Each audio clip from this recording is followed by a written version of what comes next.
can a third generation Intel Core processor actually game with today's modern technology such as the RTX 3060? Will it be able to withstand the pressures of being able to render all those frames?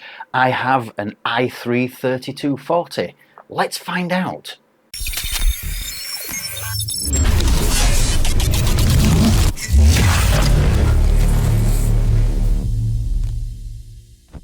Hello and welcome back to Nelly's Nerd Cave. This week I continue my journey on the Intel Core processors, particularly the i3s, and this week I'm looking at the i3 3240.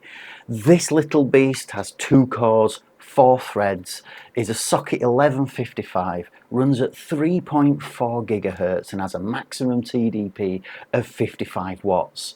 This was produced in 2012 and is a 12-year-old processor. Like I said in the previous video, I am keeping some certain things the same across the board when I'm doing these testing on the i3 processors. First of all is the cooler. This is the Thermalright Assassin King 120 SE CPU air cooler. It has 5 heat pipes and has a maximum TDP of 235 watts.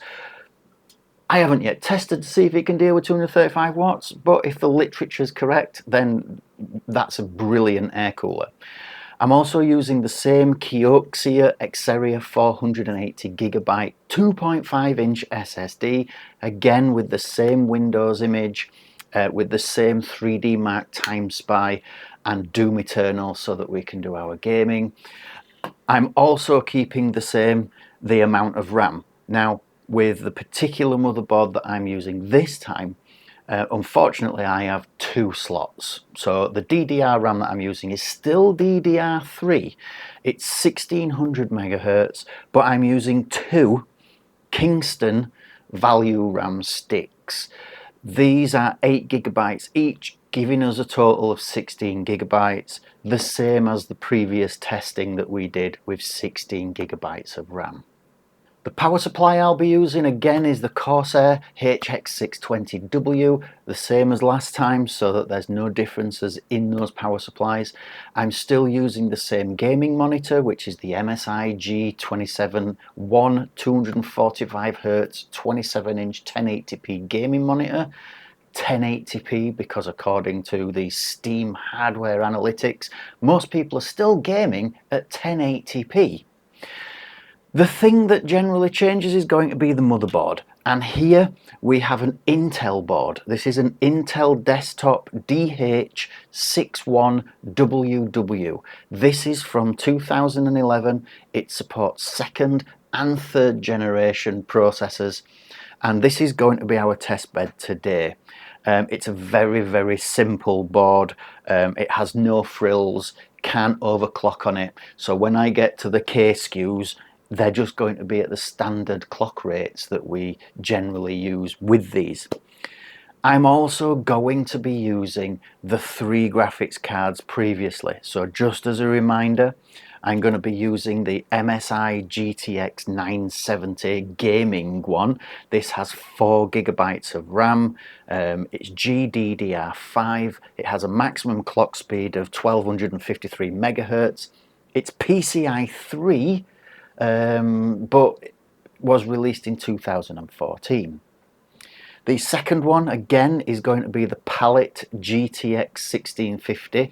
This is the Gaming Pro OC version. Again, this is 4 GB of RAM. This is GDDR6 and the clock speed on this one is 1410 MHz. Again, this is PCIe Gen 3, but this card was released in 2020. The third card that I'm going to be using is the MSI RTX 3060 Ventus 2X, and this has 12 GB of GDDR6. It has a clock speed of 1807 MHz, it runs at PCIe Gen 4, and it was released in 2021.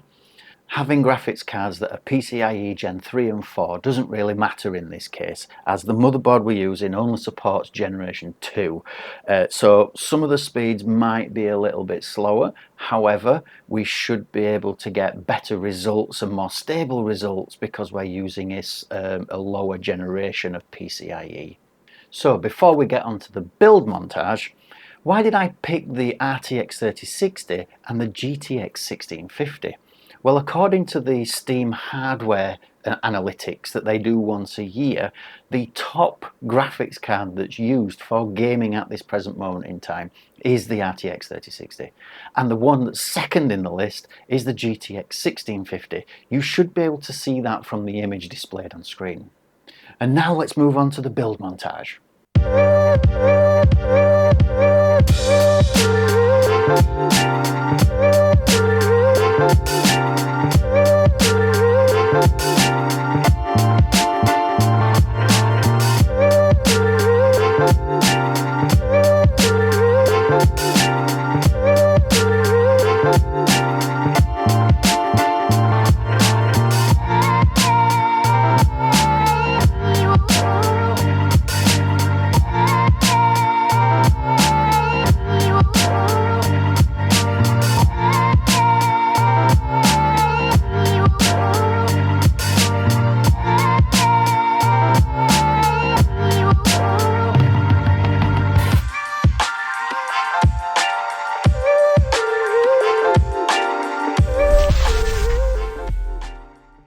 Okay, now all the tests have completed. 3D Mark Time Spy has been running with the GTX 970 and it's been running between 20 and 25 frames per second.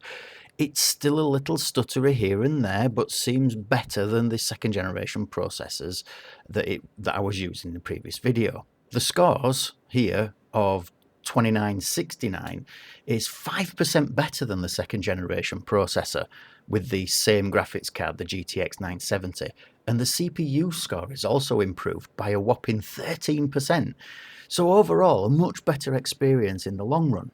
On Doom Eternal, we now see that, like its predecessor, the second gen, it still has 100% CPU usage, and the frame rates are about the same, with between 35 and 45 frames per second. Still quite playable, still got a few stutters here and there, if you can get past that. Okay, onto the GTX 1650, and 3D Mark Time Spy again is running between 20 and 25 frames per second. It's not as stuttery, but does seem better than the second generation processors. The score here of 3022 is 9% better than the second gen processor with the same GTX 1650, but only 1.75% better than the GTX 970. The CPU score is also improved by 26% over its predecessor, the second generation, but 11% between the two different graphics cards, the GTX 970 and this 1650. So again, a really good experience to be playing games with. This video is brought to you by VIP SCD Key. If you head over there using my links in the description below, you'll find they offer cheap OEM Windows 10 and 11 keys for which you can use my discount coded links, which give you big discounts on the specified Windows keys. They also offer Office 2019, which you'll be able to get for only £28.28 using the code NNC2. Follow the links in the description below. Onto the second run of Doom Eternal, we now see that, like its predecessor, it still has 100% CPU usage. The frame rates are around about the same, with between 30 and 50 frames per second overall. Probably around the same FPS as the GTX 970 due to the 4GB of VRAM that this card has. However, you could still play this quite happily. Now on to the third and final card, the RTX 3060. And 3D Mark Time Spy is again running between 35 and 50 frames per second, a much better improvement to the previous runs and the second gen processor as well. The scores here of 4178 is 9.4% better than the second generation processor with the RTX 3060, but it's 27.6% better than the GTX 1650. The CPU score is surprisingly lower than when run with the 1650 by a massive 14.8%. I'm going to need to investigate this further to see why this happens. So again, overall a better experience and far more playable than the second generation processors. With Doom Eternal, we now see that, like its predecessor, it still has 100% CPU usage, and the frame rates are now between 38 and 78 FPS. 78 frames per second only kind of appeared once or twice, but we hit it. This could be because of the 12GB of VRAM, and this really gives it a massive advantage here. And it's a really nice experience to play on a third generation i3 processor, so you could really play this with no issues for quite a while and have an enjoyable experience. So there you have it.